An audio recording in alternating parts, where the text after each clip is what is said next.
بسم اللہ الرحمن الرحیم۔ نبی اکرم صلی اللہ علیہ وسلم کا حضرت خدیجہ رضی اللہ عنہا سے نکاح۔ حضرت خدیجہ رضی اللہ عنہا عرب کے شریف خاندان کی بڑی مالدار عورت تھیں۔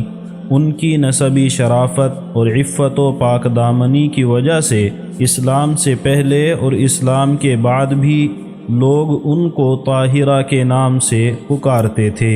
قریش جب اپنا قافلہ تجارت کے لیے روانہ کرتے تو حضرت خدیجہ بھی اپنا مال کسی کو بطور مضاربت دے کر بھیجتی تھی۔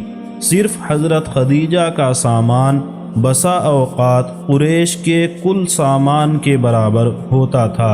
جب رسول اللہ صلی اللہ علیہ وسلم کی عمر 25 سال کی ہوئی اور آپ نے حضرت خدیجہ کی فرمائش پر شام کا دوسرا سفر کیا جس میں مال حضرت خدیجہ کا تھا اور محنت نبی اکرم صلی اللہ علیہ وسلم کی، اور نتیجتاً یہ سفر بہت سے منافع کے ساتھ اپنی تکمیل کو پہنچا۔ اس سفر میں حضرت خدیجہ کا غلام میسرہ بھی آپ کے ساتھ تھا اور اس نے سفر میں پیش آنے والے تمام واقعات اپنی آنکھوں سے دیکھے تھے، جن میں سے ایک نستورہ راہب کا آپ کو نبی آخر الزماں ہونے کی بشارت دینا، جو اس سے پہلی قسط میں آپ سن چکے ہیں۔ دوسرا واقعہ اس وقت پیش آیا جب آپ صلی اللہ علیہ وسلم خرید و فروخت میں مشغول تھے کہ ایک شخص آپ سے جھگڑنے لگا اور اس نے آپ سے یہ کہا کہ لات و عزیٰ کی قسم کھائیے۔ آپ نے فرمایا کہ میں نے کبھی لات و عزیٰ کی قسم نہیں کھائی، اور اتفاق یہ ہے کہ جب میرا لات اور عزیٰ پر گزر بھی ہوتا ہے تو میں اعراض اور کنارہ کر کے وہاں سے گزر جاتا ہوں۔ یہ سن کر اس شخص نے کہا کہ بے شک بات تو آپ ہی کی ہے، یعنی آپ صادق اور سچے ہیں۔ اور پھر اس شخص نے کہا کہ خدا کی قسم یہ شخص وہ ہے جس کی شان اور صفت کو ہمارے علماء اپنی کتابوں میں لکھا ہوا پاتے ہیں۔ میسرہ کا بیان ہے کہ جب دوپہر کا وقت ہوتا اور گرمی کی شدت ہوتی تو میں دو فرشتوں کو دیکھتا کہ وہ آ کر آپ پر سایہ کر لیتے۔ ابن اسحاق کی روایت میں ہے کہ حضرت خدیجہ رضی اللہ عنہا نے آپ کے سفر کے تمام حالات، نستورہ راہب کی باتیں اور فرشتوں کا آپ پر سایہ کرنا ورقہ بن نوفل سے جا کر بیان کیا۔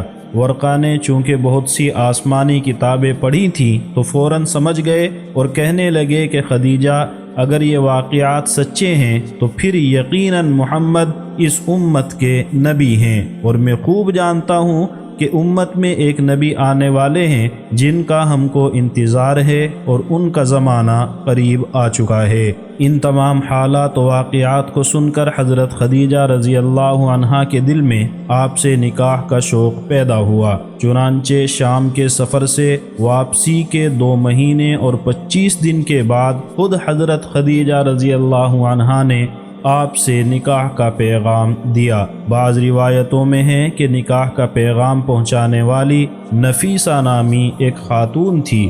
نبی اکرم صلی اللہ علیہ وسلم نے اپنے چچا کے مشورے سے اس کو قبول کر لیا۔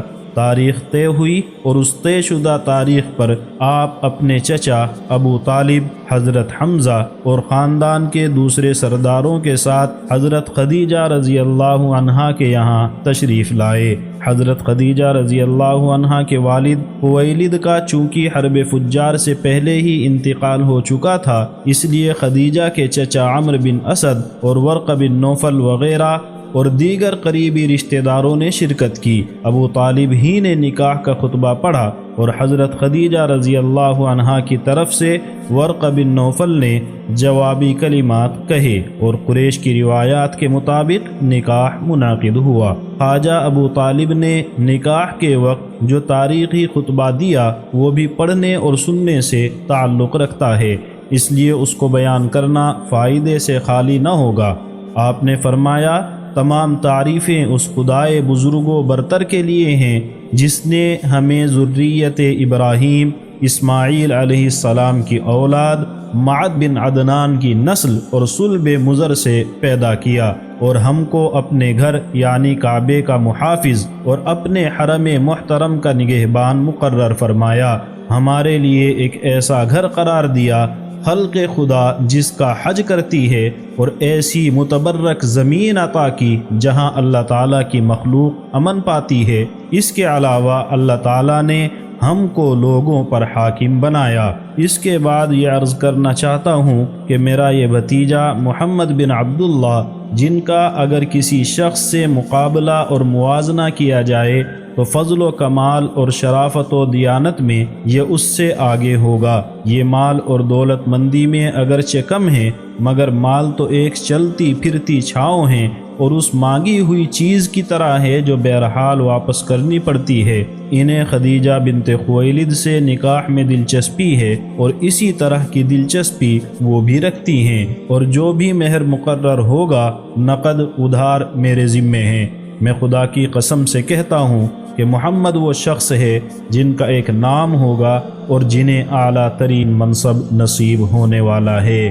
نکاح کے وقت آپ کی عمر مبارک 25 سال اور سیدہ خدیجہ رضی اللہ عنہا کی عمر 40 سال تھی۔ سیدہ خدیجۃ الکبریٰ کے بطن سے آپ صلی اللہ علیہ وسلم کے 3 بیٹے اور 4 بیٹیاں پیدا ہوئیں۔ کعبے کی تعمیر اور نبی اکرم صلی اللہ علیہ وسلم کو حکم بنانا۔ جب سے یہ دنیا بنی ہے اس وقت سے اب تک خانہ کعبہ کی تعمیر 5 مرتبہ ہوئی ہے۔ پہلی مرتبہ حضرت آدم علی نبینا وعلیہ الصلاۃ والسلام نے اس کی تعمیر فرمائی۔ عبداللہ بن عمرو بن العاص رضی اللہ عنہ سے مروی ہے کہ رسول اللہ صلی اللہ علیہ وسلم نے فرمایا کہ حق تعالی شانہ نے حضرت جبرائیل علیہ السلام کو آدم علیہ السلام کے پاس بیت اللہ کی تعمیر کا حکم دے کر بھیجا۔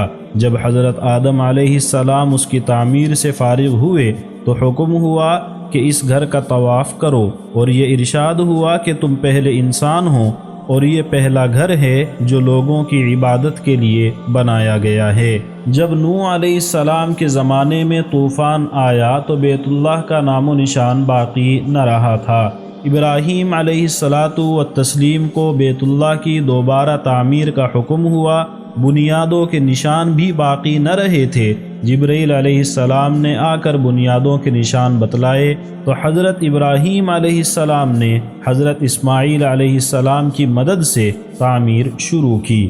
تیسری بار بعثت نبوی سے 5 سال پہلے جب آپ صلی اللہ علیہ وسلم کی عمر شریف 35 سال کی تھی، قریش نے خانہ کعبہ کی تعمیر کی۔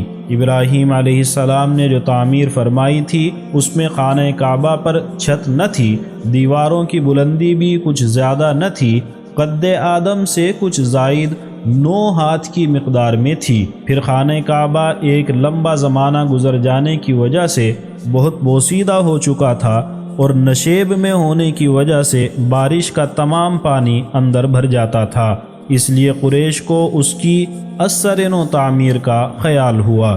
جب تمام رؤسائے قریش اس پر متفق ہو گئے کہ بیت اللہ کی عمارت کو گرا کر نئے سرے سے تعمیر کیا جائے تو ابو وہب بن عمرو مخزومی جو رسول اللہ صلی اللہ علیہ وسلم کے والد ماجد کے ماموں تھے، کھڑے ہوئے اور قریش سے مخاطب ہو کر کہا کہ دیکھو، بیت اللہ کی تعمیر میں جو کچھ بھی خرچ کیا جائے وہ حلال کمائی سے ہو، زنا، چوری اور سود وغیرہ کا کوئی پیسہ اس میں شامل نہ ہو، صرف حلال مال اس کی تعمیر میں لگایا جائے۔ اللہ تعالیٰ پاک ہے اور پاک ہی کو پسند کرتا ہے، اس کے گھر میں پاک ہی پیسہ لگاؤ، اور اس خیال سے کہ بیت اللہ کی تعمیر کے شرف سے کوئی محروم نہ رہ جائے، اس لیے بیت اللہ کی تعمیر کو مختلف قبیلوں پر تقسیم کر دیا کہ فلاں قبیلہ بیت اللہ کا فلاں حصہ تعمیر کرے اور فلاں قبیلہ فلاں حصہ تعمیر کرے۔ دروازے کی جانب بنو عبد مناف اور بنو زہرہ بنائیں اور حجر اسود اور رکن یمانی کا درمیانی حصہ بنو مخزوم بنائیں، اور قریش کے دوسرے قبائل بھی ان کا ساتھ دیں، اور کعبے کا پچھلا حصہ بنو جمح اور بنو سہم بنائیں، اور حتیم بنو عبد الدار بن قصی، بنو اسد اور بنو عدی بن کعب بنائیں۔ اسی اثنا میں قریش کو یہ خبر لگی کہ ایک تجارتی جہاز جدہ کی بندرگاہ سے ٹکرا کر ٹوٹ گیا ہے جس میں بہت اعلیٰ درجے کی لکڑیاں ہیں اور کعبے کی چھت میں کام آ سکتی ہیں۔ ولید بن مغیرہ سنتے ہی جدہ پہنچا اور اس کے تختے خانہ کعبہ کی چھت کے لیے حاصل کر لیے۔ اس جہاز میں ایک رومی معمار بھی تھا جس کا نام باقوم تھا۔ ولید نے بیت اللہ کی تعمیر کے لیے اس کو بھی ساتھ لے لیا۔ یہ تمام مراحل طے ہونے کے بعد جب پرانی عمارت کو گرانے کا وقت آیا تو کسی کی ہمت نہ ہوتی تھی کہ وہ بیت اللہ کو گرانے کے لیے کھڑا ہو۔ بالآخر ولید بن مغیرہ پھاوڑا لے کر کھڑا ہوا اور یہ کہا، اللہم لا نرید الا الخیر، کہ اے اللہ تجھے خوب علم ہے کہ ہمارا ارادہ برا نہیں ہے، ہم تیرے گھر کو اجاڑنا نہیں چاہتے بلکہ اس کے آباد کرنے کی فکر میں ہیں۔ اور یہ کہہ کر حجر اسود اور رکن یمانی کی طرف سے گرانا شروع کیا۔ اہل مکہ نے کہا کہ رات کا انتظار کرو، اگر ولید پر کوئی آسمانی بلا اور ناگہانی آفت نازل ہوئی تو ہم بیت اللہ کو پھر اس کی اصلی حالت پر بنا دیں گے، ورنہ ہم بھی ولید کی مدد کریں گے۔ صبح ہوئی تو ولید صحیح و سالم پھر پھاوڑا لے کر حرم محترم میں آ پہنچا۔ لوگوں نے سمجھ لیا کہ ہمارے اس کام سے اللہ راضی ہے، سب کی ہمتیں بڑھ گئی اور سب مل کر دل و جان سے اس کام میں شریک ہو گئے، اور یہاں تک کھودا کہ حضرت ابراہیم علیہ السلام کی بنیادیں ظاہر ہو گئیں۔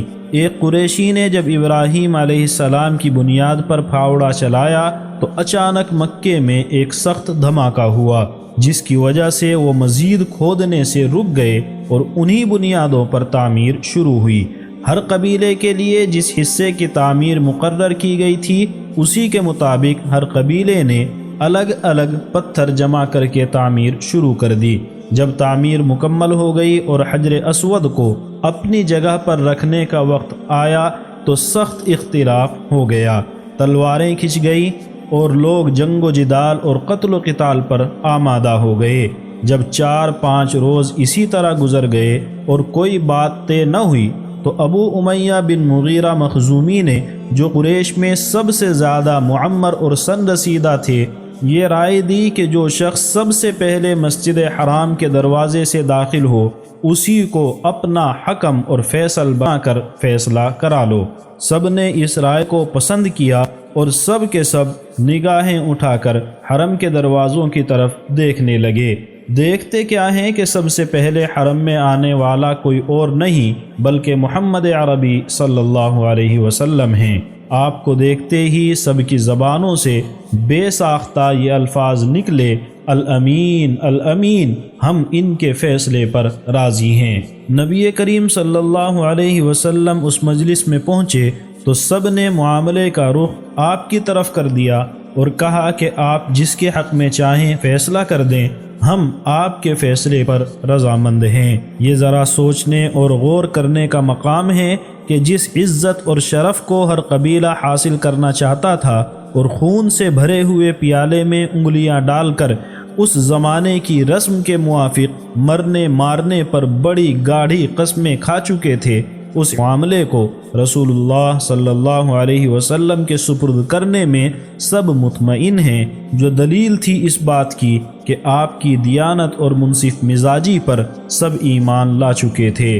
آپ نے معاملے سے آگاہ ہو کر اسی وقت ذرا سی دیر میں جھگڑے کو ختم کر دیا اور تمام بڑے بوڑھے اور تجربے کار قریش کے سردار آپ صلی اللہ علیہ وسلم کی ذہانت، قوت فیصلہ اور منصف مزاجی کو دیکھ کر حیران رہ گئے اور سب نے بالاتفاق احسنت و مرحبا کی صدائیں بلند کی۔ آپ صلی اللہ علیہ وسلم نے اس طرح فیصلہ کیا کہ ایک چادر بچھائی، اس پر حجر اسود اپنے مبارک ہاتھوں سے رکھ دیا، پھر ہر ایک قبیلے کے سردار سے کہا کہ چادر کے کنارے کو پکڑ لو۔ چنانچہ قریش کے تمام سرداروں نے مل کر اس چادر کے کنارے چاروں طرف سے پکڑ کر پتھر کو اٹھایا۔ جب پتھر اس مقام پر پہنچ گیا جہاں اس کو نصب کرنا تھا تو آپ صلی اللہ علیہ وسلم نے چادر سے اٹھا کر وہاں نصب کر دیا، کسی کو کوئی شکایت باقی نہ رہی اور سب آپس میں رضامند رہے۔ اس واقعے میں عتبہ بن ربیعہ بن عبد شمس، اسود بن مطلب بن اسد بن عبد العزہ، ابو حذیفہ بن مغیرہ بن عمرو بن مخزوم اور قیس بن عدی السہمی 4 شخص بہت آگے آگے تھے اور کسی طرح دوسرے کے حق میں معاملے کو چھوڑنا نہ چاہتے تھے۔ اس فیصلے سے چاروں بہت خوش تھے۔ کعبے کی یہی عمارت رہی یہاں تک کہ سیدنا عبداللہ بن زبیر رضی اللہ عنہما کی خلافت کے ابتدائی زمانے میں 60 سال کے بعد یہاں آگ لگی اور کعبہ جل گیا۔ ان دنوں میں مکے کے خلیفہ سیدنا عبداللہ بن زبیر رضی اللہ عنہما نے اپنی خالہ سیدہ عائشہ صدیقہ رضی اللہ عنہا سے جو حدیث سنی تھی اسی کے مطابق نبی کریم صلی اللہ علیہ وسلم کی تمنا کو پورا کرتے ہوئے بیت اللہ کی تعمیر ابراہیم علیہ السلام کی بنیادوں پر اثر نو کرائی۔ حتیم کو اندر شامل کر لیا، مشرق اور مغرب 2 دروازے رکھے، ایک اندر آنے کا دوسرا باہر جانے کا، اور دروازوں کو زمین کے برابر رکھا۔ آپ کی امارت کے زمانے تک کعبۃ اللہ یوں ہی رہا یہاں تک کہ ظالم حجاج کے ہاتھوں، جس کے جور و ستم اور ظلم و تعدی کی نظیر اولین اور آخرین میں نہیں ملتی، آپ شہید ہوئے۔ اب حجاج نے عبد الملک بن مروان کے حکم سے کعبے کو پھر توڑ کر پہلے کی طرح بنا لیا، جو کعبے کی 5ویں تعمیر تھی، اور کعبہ آج تک اسی تعمیر پر موجود ہے۔